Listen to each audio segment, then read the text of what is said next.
दोस्तों, आपका फिर से स्वागत है हिंदी इंटरनेशनल ड्रामा में।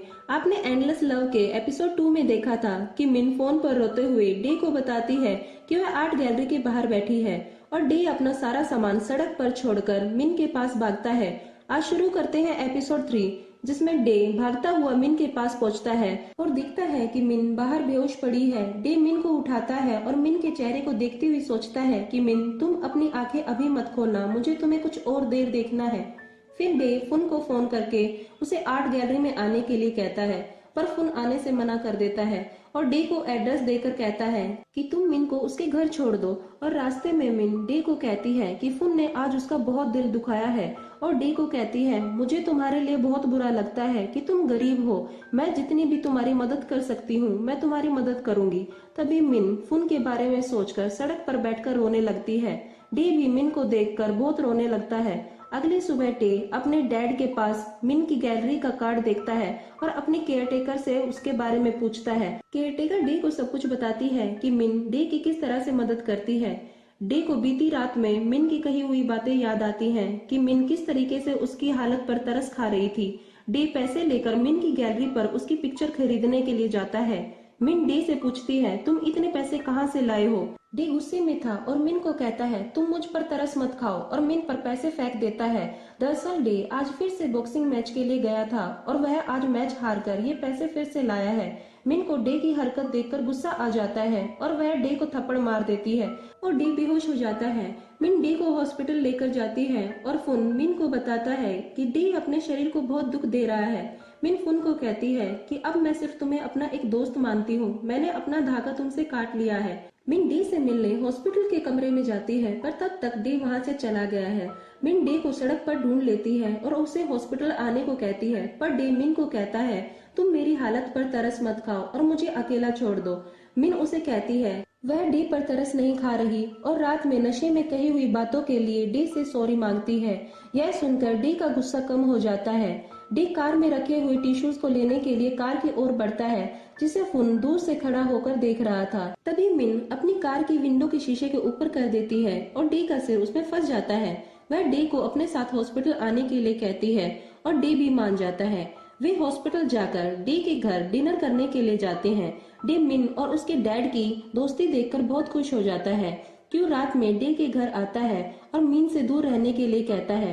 रात में डे मिन और अपने बारे में सोचकर मुस्कुरा रहा था, वहीं मिन भी डे के बारे में सोच रही थी। अगली सुबह क्यू मिन से मिलने उसकी आर्ट गैलरी में आता है और मिन को डे से दूर रहने के लिए कहता है।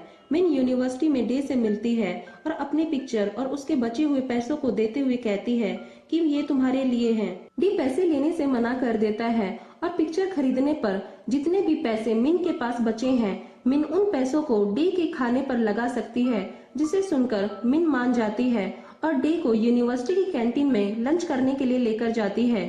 रात में डे अपने डैड को मिन की दी हुई पिक्चर को दिखाता है और तभी मिन का फोन डे के पास आता है और मिन डे को सुबह मिलने के लिए कहती है। डे के डैड भी वहीं खड़े हुए सब सुन रहे हैं। डे के डैड सोचते हैं कि वे कल डेट पर जा रहे हैं, इसलिए सुबह पहनने के लिए अच्छे कपड़े डे के लिए लाते हैं। सुबह मिन डे को अपने साथ उसकी चोटों को दिखाने के लिए हॉस्पिटल लेकर आती है, पर डे सोच रहा था कि मिन उसे डेट पर लेकर आई है। तभी वे फुन से मिलते हैं। जब डे कॉफी लेने जाता है तो वह सुनता है कि सब नर्सेज मिन को फुन की गर्लफ्रेंड कह रही थी।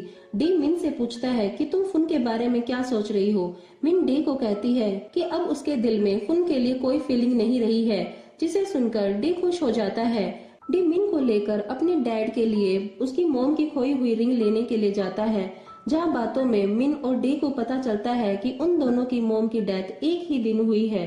रात में क्यू और डे दोनों दोबारा से सामान बेचने के लिए सड़क पर जाते हैं, पर आज वे दोनों म्युनिसिपल पुलिस के हाथों पकड़े जाते हैं। डे मिन को फोन करके अपने डैड का आज रात ध्यान रखने के लिए कहता है।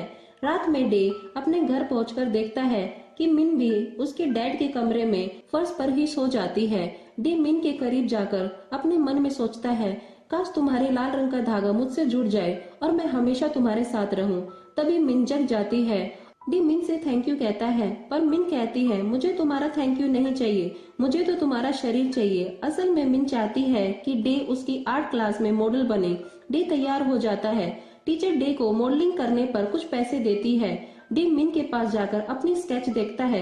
डी को लंच के लिए बाहर जाने के लिए कहते हैं और मिन, नी और डे और क्लास के सभी लोग लंच करने के लिए बाहर चले जाते हैं। लंच करने के बाद मिन के पास फुन का फोन आता है। फुन मिन को कहता है कि उसकी मॉम और मिन के डैड उनकी एंगेजमेंट की तारीख डिसाइड करने के लिए गए हैं और मिन को उसके घर आने के लिए कहता है। डे भी मिन के साथ उसके घर पहुंचता है, जहां मिन फुन को घर के बाहर रहने के लिए ही कहती है और वह कहती है कि मैं ही बात करना चाहती हूँ। मिन अपने डैड और फुन की मॉम को कहती है कि वह किसी और को पसंद करती है और वह फुन से शादी नहीं कर सकती। वही बाहर डे भी जाने लगता है, तभी फुन डे को रोकता है और उसे कहता है अगर तुम मिन को पसंद करते हो तो तुम्हें उसे बता देना चाहिए। डे अब मिन को पसंद करता है तो वह खुलकर फुन को कहता है हाँ मैं मिन को पसंद करता हूँ और तुम्हें इस बात से कोई लेना देना नहीं होना चाहिए। तो दोस्तों आज के लिए सिर्फ इतना ही। आगे मिलते हैं एपिसोड 4 में। अगर आपको आज की वीडियो पसंद आई है तो लाइक और सब्सक्राइब जरूर कीजिए।